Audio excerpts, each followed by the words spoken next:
As we walked the halls of the asylum, we saw pain, unfiltered, unadulterated pain. What pain this building held before it was shut down for the death of so many unnamed and forgotten inmates. Inmates imprisoned by their own families, unable to cope with their disabilities. Tom recited into his phone, with the self-importance only a self-proclaimed author could have. As if he was telling the most important story in the world, but it wasn't a story. It would have been better suited for the Halloween special for a history podcast than a book. We were walking down the hall of an abandoned asylum. On All Hallows Eve, if we couldn't be any more cliché. It was Tom's idea to do a little urban exploring for Halloween this year. The part he didn't tell me was that he needed something to write a new book about. He was too proud to say that he had no ideas though. Why don't we do something fun and exciting? We've been to every haunted house in a 100-mile radius. We've watched every horror movie. Hell, most of them we quote to each other as we are watching them. Tom said with his begging pouty face that he knew always made me melt. That's how I found myself in this dark, damp asylum listening to Tom's very audible internal monologue. If that's not the start of a bestseller, I don't know what is, Tom said as he mashed pause on his phone for the moment. You know, this place wasn't actually shut down for any kind of suspicious reason other than lack of funding, right? I asked, sounding a little more judgy than I intended. Yes, I did research the same as you, babe. But it's a decent guess that horrible shit happened here when it was operating. It's not like the mid-50s were prime time for mental health care. No doubt lobotomies, electroshock therapy, and daily beatings were a common treatment in here as in any other lunatic asylum during its time. Tom stated with a gleam in his eye that reminded me about his passion and curiosity for the history of places like this. I nod my head to confirm he's probably right. As we walked and let that thought hang in the air, I fumbled to get my gaudy, oversized flashlight out of my backpack side pocket. Hoping Tom didn't see the struggle, he had made several comments about the size of my flashlight while I bought it, and continued to make these comments every time I brought it out. I think he was secretly jealous. Besides, if my books were they walked into an asylum that's definitely not haunted because nothing exciting ever happened there, and they are simply going to scare themselves into thinking they see a ghost. It wouldn't be a very good book then, would it? Tom said in a comical fake narrator voice. Trying to hide my chuckles, I replied, okay. I get your point. You can't deny the prose though. Well, that's because I'm an impeccable writer. Anything I write would be just as entrancing to read. Tom gives me a playful look. Why do you think you are dating me after all? It's clearly my expansive vocabulary and flawless grammar. Wiggling his eyebrows as he said it in a look that he thought was cute but was more like Sherlock Holmes unraveling a mystery. You've got some other traits I enjoy, mister. Don't sell yourself short. It takes more than some fancy words and pristine comma placement to get me in an asylum, I say as I pull him towards me. What does it take to get you in an asylum hallway? Tom said with a grin and a kiss. I think I want you, Ree. Oh, do you see this room? It would be perfect for my book. The scalpel on the operating table and the chairs facing it, Tom exclaims as he runs into the room with childlike glee. That's what I get for dating a writer, I suppose, cock-blocked by his writer's brain, as Tom called it. I called it having the attention span of a fish. He would start a sentence, then get a thought in his head, and he's off writing in his head before ink ever desecrated the page. And there he goes. When standing in the operating room or treatment room as they were more keen to call it, I feel the history of this place. The history of pain and suffering, people begging for help and being answered with violence and ignorance. A silver table that could tell you stories horrible enough to bring tears to the most stone-hearted. Stories of children barely beginning life, being forced to have operations under the guise that it would help them. He said, looking off in the distance as if he were thinking of the most thought-provoking and traumatic memories available for this monologue. He pauses the recording again and looks at me. Sorry, what were we talking about? He asks in such an earnest expression I can't help but laugh.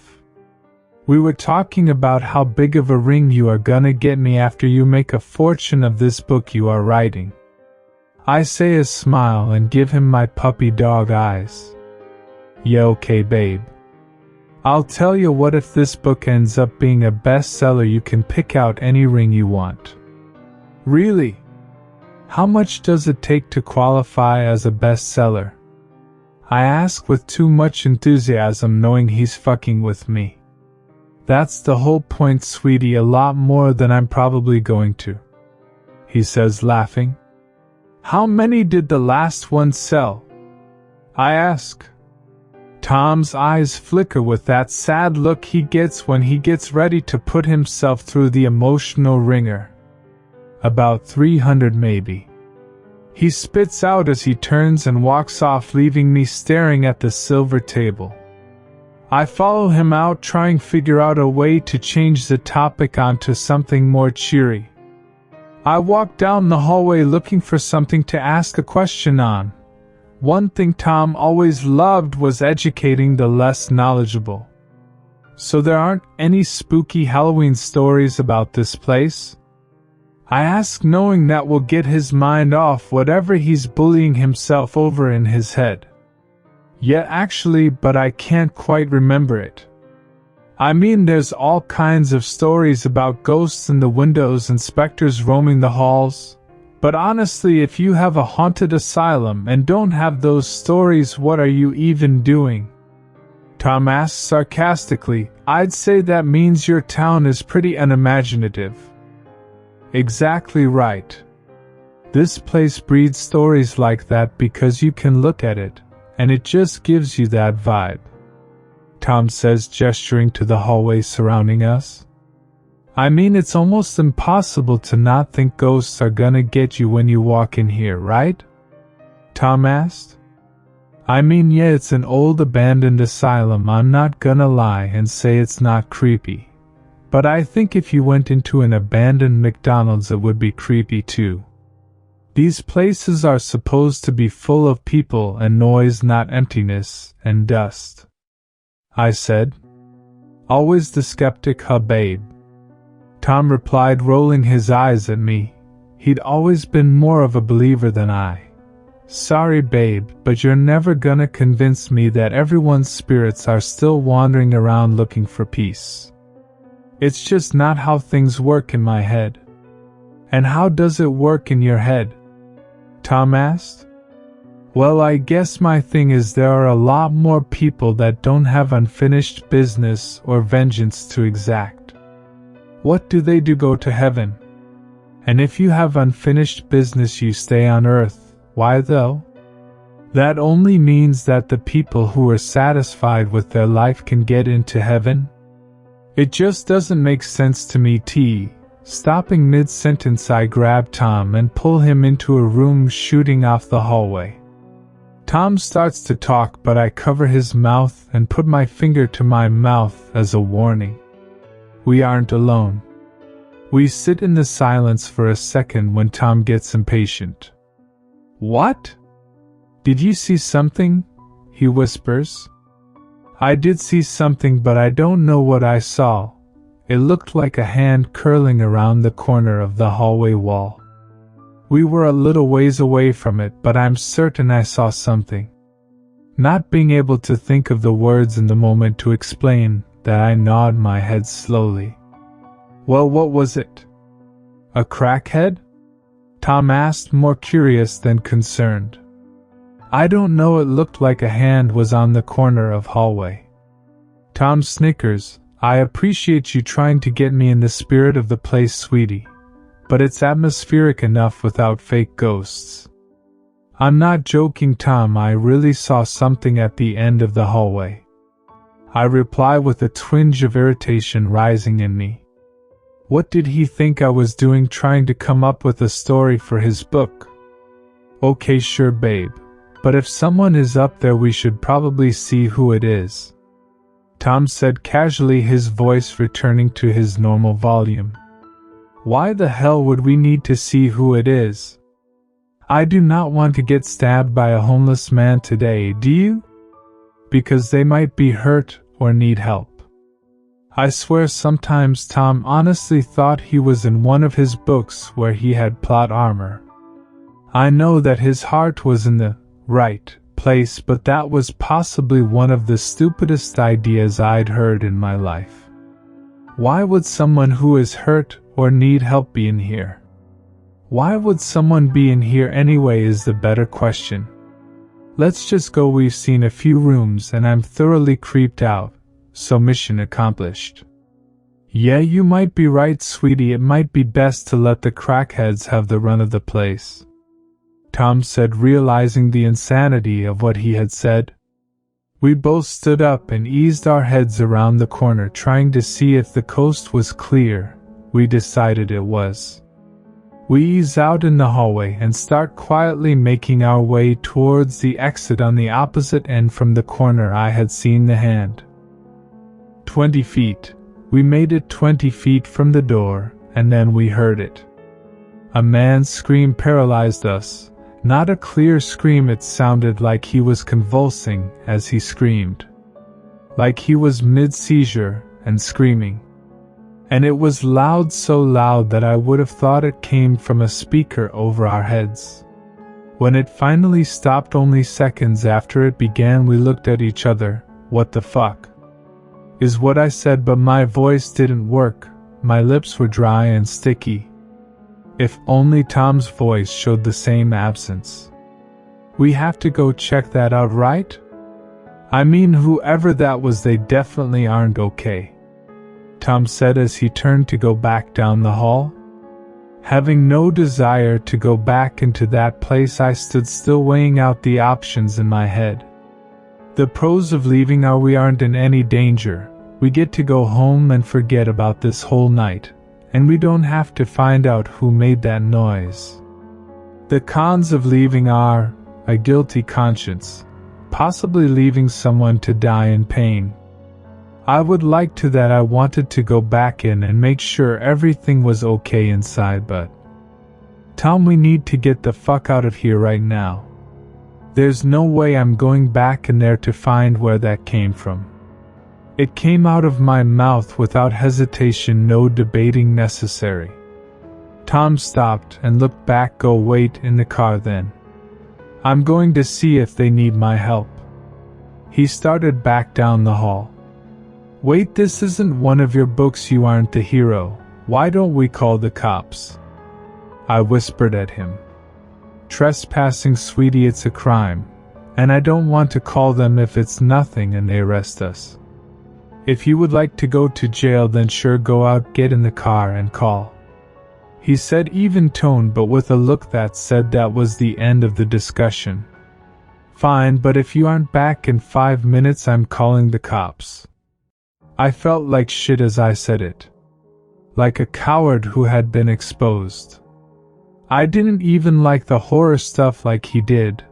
I did all of this stuff for him and his books. I'm not getting murdered so he can have a good experience to write about. Fuck him if that's what he wants. I walked out of the hall towards the car, opened the door, sat down and locked the door behind me. Then I waited. 5 minutes, 10 minutes, at 15 I started trying to call the cops.